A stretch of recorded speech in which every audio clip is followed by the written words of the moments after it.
All right, everybody. Our next guest is a legend in the fishing community and holds 4 current world records for striped bass, including the all-tackle world record, as well as the catch and release and length records. His stellar track record is no coincidence, and with his unique approach to fish calling using his unrivaled line of RattleSinkers.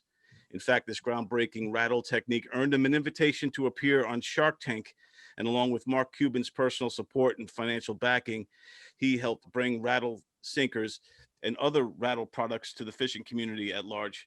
Here he is, folks, the fisherman legend himself, Greg Myerson. Greg, how are you, sir? I'm great. I'm great. I think, who's that? Marc Cuban climbing through the wall behind you? Yeah, that's Marc Cuban right over here. Yeah, that's Marc Cuban. Yeah. I would love to Uh, say that I caught that shark, but I've only been shark fishing once in my life, and it was it wasn't the best experience for me because I was chumming most of the time. If you know what I mean. Oh, Yeah. yeah. I only go shark fishing when I want to get rid of a body. Yeah, I think it's awesome. The whole fishing community and what you do. You know, I live on Long Island, so we're I love Long Island. Yes, indeed, and you're right across the way in Connecticut, I right? listen to WLNG every day on my stereo from where I am. I love that radio station. Nice, man.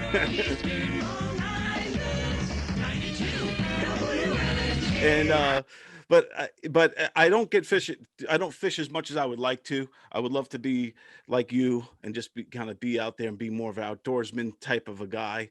So just Yeah. tell me about kind of your background a little bit and kind of growing up and how'd you get interested in doing this for a living? Well, my family's all from Brooklyn, New York. I think they had to get away. They were like mobsters there or something. My father, so they bought this house out in the country and raised me. And, you know, I was totally different than everybody else in the family, you know, while they were like wearing leisure suits and snorting cocaine and having parties. I was like killing muskrats and wearing raccoon hats and stuff, you know. But yeah, I mean, I've always been outdoors. I grew up in the woods, and you know, my father was horrified at the way I used to like make money trapping animals and selling skins and stuff. He used to offer me thousands of dollars to quit. You know, he'd be like, please don't kill anything else, you know. And I would take the money, and then I would still do it. Oh, stupid. Yeah, that's great. Like you know, and I think a lot of people want to be more like you. You know, that's why the shows like Naked and Afraid and all those survival shows are so Yeah. popular. Yeah! Woo! Yes! It's a grayling. Heck yeah! Woo! Look at that beautiful fish. Because we're trying to like live vicariously through what you're doing. You know, we want to do it, but we just I don't know how long I would last in the woods. I mean, seriously, man, I'm starving. I live up in the woods in East Haddam, Connecticut, and I got like 25 acres connected to thousands back there. I could walk out the back door with a rifle, which I do every day, and then I can kill whatever I'm going to eat. Usually, you know, I mean, to a point, you know what I mean? I shoot deer. You know, I got a bear named Bad Company. He comes here every day, and I feed him. Bad company, well, I can't deny. Really? Yeah, it's pretty cool. You know, it's perfect for COVID, which I think I have now anyway, because I have a fever. I think I feel like crap. Oh man. I don't know what's gonna happen. You know, like you got to just live minute to minute now, man. Yeah, you gotta soak it all in. You just don't know what tomorrow's gonna bring. You know. There's so many elements out there nowadays that will get you. Whether it's you know, you don't know. Like I watched the news tonight for the first time in a while. I'm like, I had to take a Xanax. I was like, what the? Astrophysicist Stephen Hawking, who's portrayed in the movie The Theory of Everything, says the Earth as we know it is doomed. I'm gonna be dead in a week. I feel like shit. Do I have a fever? You know, I don't have a thermometer. And then I tried this thermometer. It was a rectal thermometer. It tastes like shit. I was like freaking out, you know. I don't know. I digress. That's great. What I also like admire about you is you're this outdoorsman fisherman, but you're also you have this mind where you kind of are out thinking the fish when you're fishing. With catching a fish, it's not just by chance you drift past them. They're going to come to, you know, especially the striped bass is really, it's a real curious fish. And, you know, curiosity killed the cat, right? And you're kind of getting in tune with them and kind of, I guess, putting some science behind it, like with the RattleSinker and how the whole philosophy behind that, behind the lobster noises and that the bass are attracted to that. Walk me through when that light bulb went off. Well, the RattleSinker is a fish call, right? So there's calls for deer, ducks, all kinds of. It's a call for fish. It's a sound that attracts fish, and the way you do that is to make it sound like something they want to eat, right? But it's rubbing that that antenna against its hard cartilage there, and it's making that sound. So lobster is the favorite food of most ocean fish, and striped bass especially love to eat big ones. So if you want to catch big striped bass, you have to use, you know, appeal to what they're trying to eat, because the biggest ones love lobster. Right. So I recorded lobsters in a tank with a hydrophone. Using a hydrophone is kind of a nerd hobby of mine. I like listening to like bugs walking down blades of grass and shit. I hate noise. You know what I mean? I love sound. Like I won't even watch a movie if it has a shitty soundtrack. Right, right. Like Dances with Wolves, that has a great soundtrack. Tatanka. Tonka. Here. Tonka. Tatanka. Tonka. You know what I mean? Like stuff like that. And like that's why I live out in the woods, man. I don't want to hear noise, human sounds, like man-made sounds. So listening to stuff in nature was a hobby. And then it became like, all right, I'm fishing for striped bass every day, and they hunt through sound and vibration. Like most fish, they're all nearsighted, especially in the sound. You know, the water visibility is only a foot. You know, you're catching them at night, they're listening. It goes sound first, then smell, then sight last for the final attack, you know? So everybody makes these fishing lures with all these crazy colors, and they don't do anything but catch fishermen. You know what I mean? Right. And they catch fish, but I mean, I've caught a lot of big fish, and there's a reason for it. It's science-based stuff that I've created. I think that's cool because like a lot of guys, you know, novice fishermen like myself, we don't think about that. We just think, all right, put the worm or bait on the hook, throw it out there, and wish for luck. And that's why a lot of times our buckets are empty. But with what you're doing is you're actually, you know, you kind of understand what the fish are thinking. Like you just said, like, you know, it's smell, vibrations, and sight. So I think that whole philosophy is cool.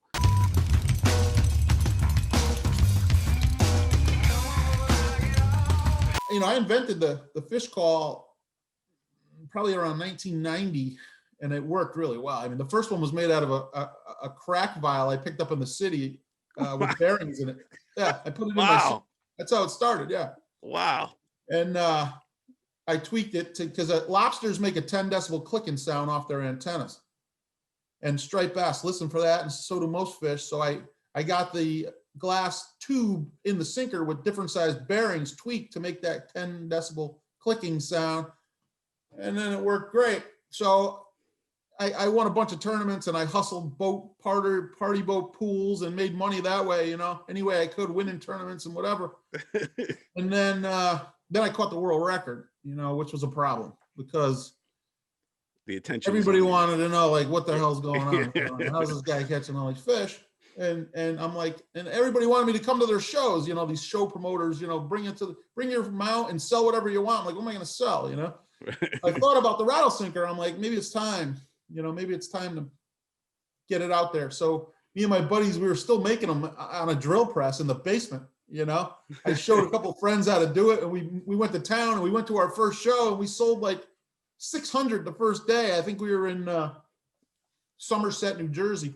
Wow. And we killed it. So I thought, you know, I'd have to patent the thing. So I went and call the Yukon Law School because I had no money, and they're like, "We know who you are. We're fishermen. Come bring it down." And they signed the letter, and the student went to work on it, and I was directing traffic for the DOT down in Bridgeport, and they must have filed the patent application at the school because I got a call right away from Hollywood, you know. This is more of an infomercial play because you would not know what this is. Yeah, is that part of the problem, Greg? Well, you have to hear it. Yeah. You have to You would have to hear understand it would that sit it's there, acoustics. you know. Yeah, it's great. It's a little unnerving walking in there. You know, it's I'm like, all right, I'm gonna walk in here in front of the whole country, and I have no packaging, no website. I don't even have a business. I'm gonna try to sell it to these billionaires. I really wasn't ready to mass produce it yet. What are you selling, and for what does it cost you? The 5 ounce retails at $6.45. And what does it cost you to make? $2.50. Yeah, that's what I wanted to ask you too. What was the experience like? Because on TV, you know, I know they really dramatize it a little bit, I would think, but it looked kind of stressful when they put you in like an ultimatum almost. $80,000 for 33%. Okay, that's a great offer. You'll still be the front man. You'll still do all the things that you do, right, in developing it and putting it together. Sure. But let them take over the whole thing. Oh yeah, man. You know, it's like I literally almost shit my pants because I was having a colitis outbreak.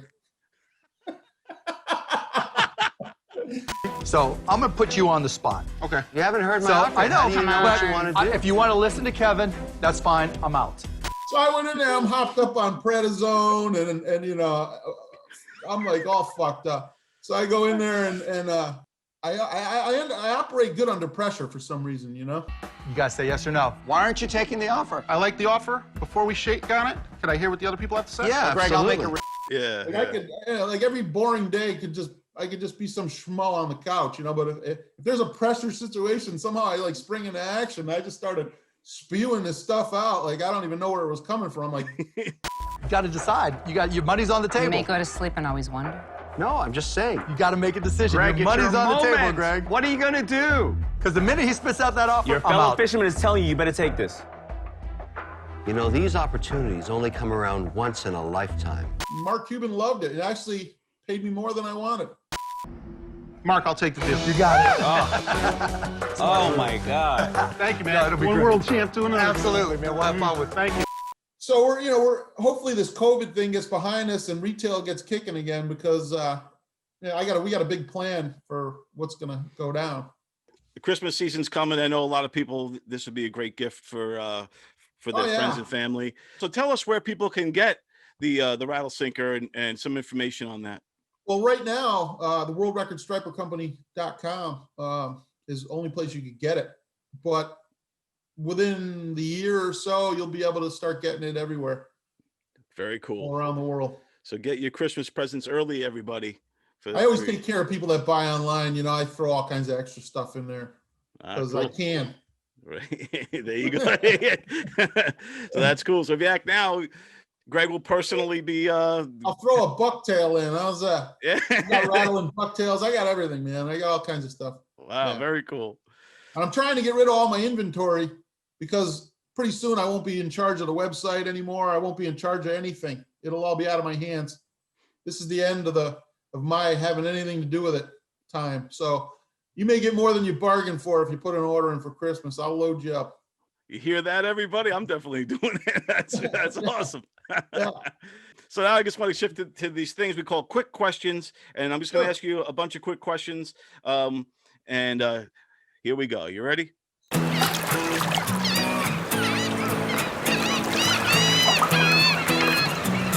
So Thanksgiving is coming. Do you catch your own turkey on Thanksgiving, or what do you do for Thanksgiving? This Thanksgiving is going to be a pretty lonely one for me. I'll be alone up here in the woods. I don't think I'm going to catch a turkey, although I do have them out here a lot. It'll probably be like a turkey sandwich, and I'm watching the football game. There you go. What's the best Christmas present for a fisherman? A prostitute. Definitely. That's great. Because they're never getting laid. It's not like fish. How many times a week do you eat fish? Zero. I don't eat fish. I shouldn't say that. I did eat a blackfish the other day. That was the first fish I've eaten in about a year. No, that's not true. I did have a fish sandwich at McDonald's one night. Yeah, right? There you go. When was the last time you were seasick? Oh, God, I get seasick all the time. Really? I think I was seasick last week. You know what? Stress makes me seasick. And some jerk sunk his boat next to me when we were blackfishing, and him and his kid were drowning, and I had to like make a rescue. I made the rescue, man. And after it was over, and the Coast Guard and everybody came and took these people away from me, I just pulled my boat over to the side and blew chow everywhere. Wow, so you were a hero like last week? Stressed me out, yeah. In Wow. Long Island Sound, right in the worst part, it was rough. Guy and his son just sank. Wow. Anchored up, blackfishing. Wow, man. Well, God bless him. It's a good thing you were there to save the day. It was scary, man. It was scary. And now, finally, the last one here is: what's the best joke you've ever heard about fishing? You know, I put together my little fishing montage. Like, you know, I was trolling through downtown Atlantis. You know, my Barracuda was in the shop. I was driving a rented Stingray, and it was overheating. So I went into a Shell station, and the owner told me I blew a seal. I said, just leave my personal life out of this and fix the damn thing, you know what I mean? So I go across the street to the Oyster Bar, a real dive. You know, the owner, Gil, used to play for the Dolphins.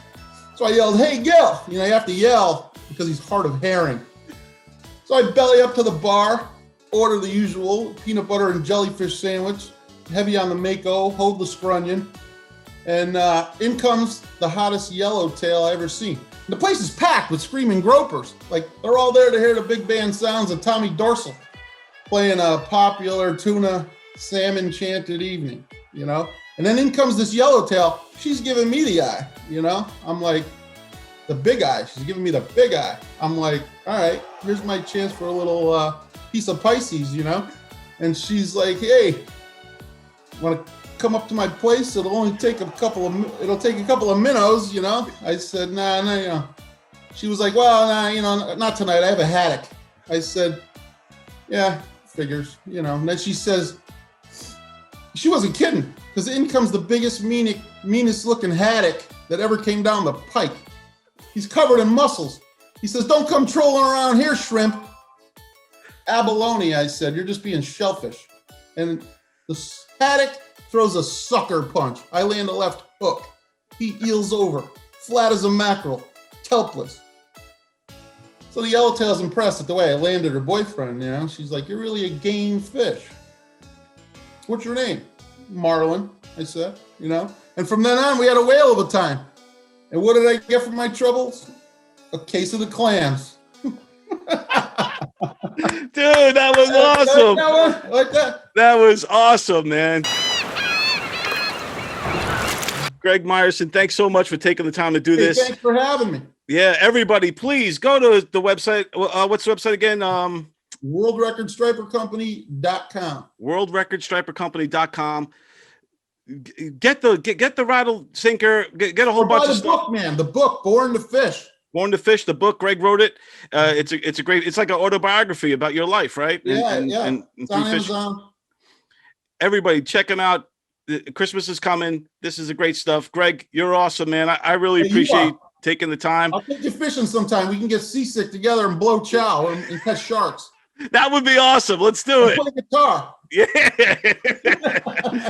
Definitely. Let's do it. Thanks again, my friend. All right, man. Don, nice talking with you. Same here, man. You're awesome. Appreciate it. You are.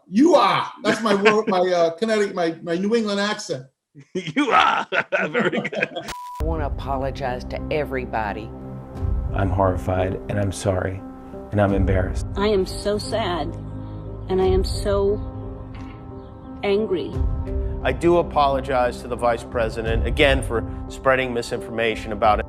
I made a mistake, I fucked up, and I'm sorry if I duped you as well. You know, I'm not perfect. I'm not going to sit up here and say that I am or claim to be in any way, shape, or form. Well, I was wrong, and I am sorry. Wanted to come on here and publicly say that I am so sorry, you know, for everything. I just get bored in the house, and I'm in the house bored.